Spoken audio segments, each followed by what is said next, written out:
Yeah, Warcraft, it's finally here, the defining moment, the be-all and end-all for video game-based movies. Does it meet expectations? Does it turn the tide, finally, for video game-based movies? Did we finally get a good quality film based on a video game?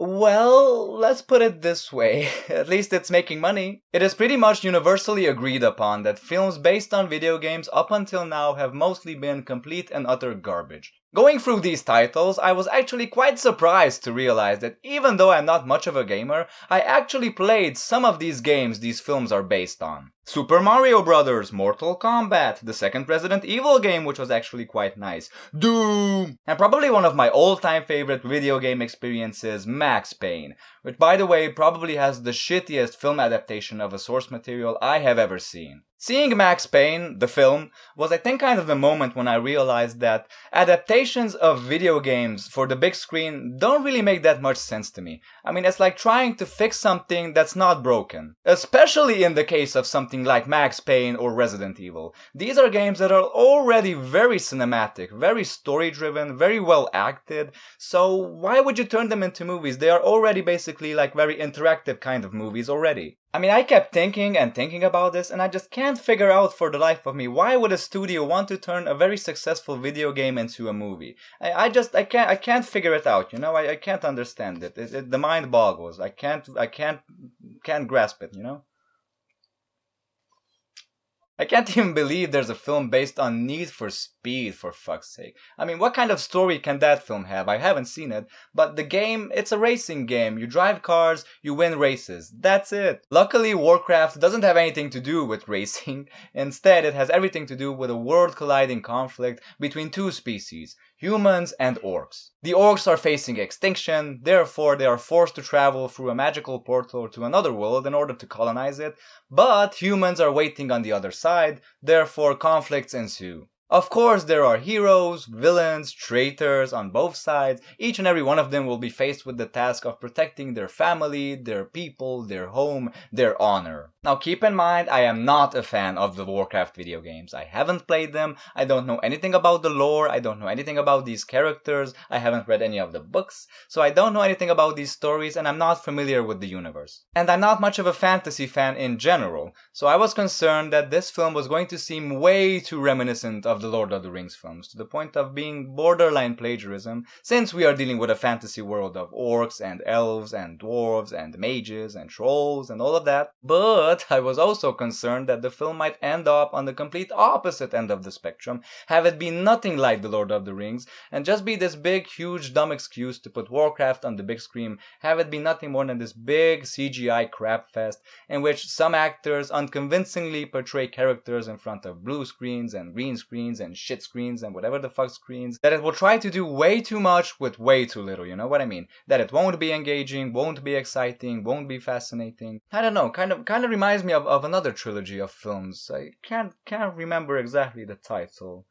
But here I am, happy to report that I was proven dead wrong. Until I wasn't. For starters, this isn't anything like the Tolkien films. Comparing these two is like comparing Star Trek, but I mean the old Star Trek TV show to the old Star Wars trilogy. And I'm saying the old ones because recently I think they have become pretty similar. But, you know, back in the day when you had the real Star Trek, the real Star Wars, same genre? Yes, absolutely. But other than that, different ways of storytelling, different tone, different themes, everything. The first 10 minutes of this film will show you exactly what you will be in for the other an hour and 50 minutes, trust me. And those first 5 minutes of those 10 minutes are absolutely stellar. Not only are they great, I think they're pretty much perfection. It was everything I wanted to see and then some. Finally, there is a video game based movie that makes sense. It makes sense for why they would have wanted to put this universe on the big screen, because visually it is spectacular. Even though I haven't played Warcraft, I have played Blizzard's StarCraft, and I have seen some of those absolutely badass cinematics they have for Warcraft as well. And every time I was watching those, I was thinking, hey, these are amazing. Why don't they just make a film like this? Just make exactly this, make it into a film. Well, they finally have, and it's fucking cool. Another thing that's really cool about these first couple of minutes is that we're introduced to Duratan, our main orc character. The thing to know about this character portrayed by Toby Kebbell is that it is absolutely hands down the best performance in this movie by far. The motion capture performances and effects of the orcs are absolutely on par with something along the lines of Gollum or the apes from the rebooted Planet of the Apes series. And Duratan's story as this noble orc chieftain who just wants what is best for his people, who is struggling to save his family, who is struggling to save his exiled clan of renegade orcs, who are caught between two worlds. They are battling the other orcs and the humans as well. That story is gripping, man. I was hooked in the beginning. I was like, fuck yeah, all of my fears are proven wrong. I am taking this seriously. I am emotionally engaged. This is gripping. This is looking awesome. This is exciting. And then we are introduced to the humans. Oh my god. I don't know what happened. I mean, all of these actors, they are great actors. None of them is like an amateur or anything. They have proven themselves before. Just go on their IMDb pages or Wikipedia pages or whatever. You probably have seen other movies with these same actors doing good jobs. And it's quite possible that they either were not taking this seriously or maybe they were completely taking it seriously and they were doing exactly what they were told. But to me, I mean, I'm sorry. I just couldn't buy it. It just seemed like a couple of dudes playing dress up. And it's because I think there's no real character to these characters. I mean, just think about the main character, the main human character, played by Travis Fimmel. I forget his name in the movie. But what adjectives can you give me that describe this character? He's dude, he's man, he's dude, man, person in a film, doing something. Same with the king, played by Dominic Cooper. What is his character? He is king. He is the good king who sacrifices himself for the good of the people. But the biggest offense to me seemed to be Lothar's son, who, if I'm mistaken, then please correct me, but I think he showed up for one scene, then in the very next scene, he is killed by an orc.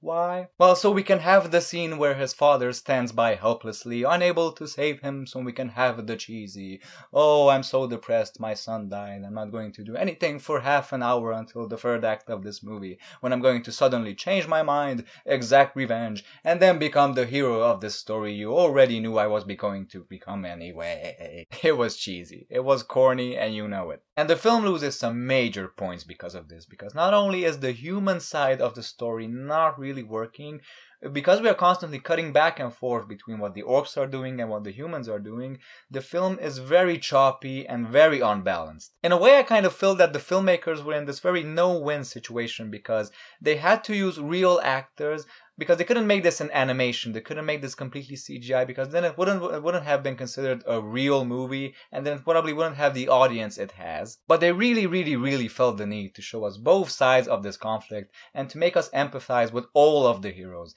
And on one hand, it worked fantastically, and on the other, it just fell flat on its face. It really baffles me how they could fail in reverse, so to speak. Like, they could make these orcs, these digital creations, which don't even exist, they're made on a computer, seem very lifelike, very emotive, very real, and then have humans who are extremely one-dimensional, extremely corny, extremely unrelatable. But overall, my opinion is positive. I'm glad I saw it. I mostly enjoyed it. And I'm glad it's making money, like I said, because if it's making money, they are going to do more. They're going to do at least one more or several more. And I think they should do more. I'm glad they are doing more. It's good that this film is going to be turned into a series because it deserves it. Because finally, for the first time, we have a video game-based movie that's actually decent. It's not great, but it's decent. And hopefully it's a sign of better things to come. So that's it, my lovelies. That was my 2 cents on Warcraft. Thanks for watching this review. I will see you later with other reviews. Until then, stay safe. Goodbye.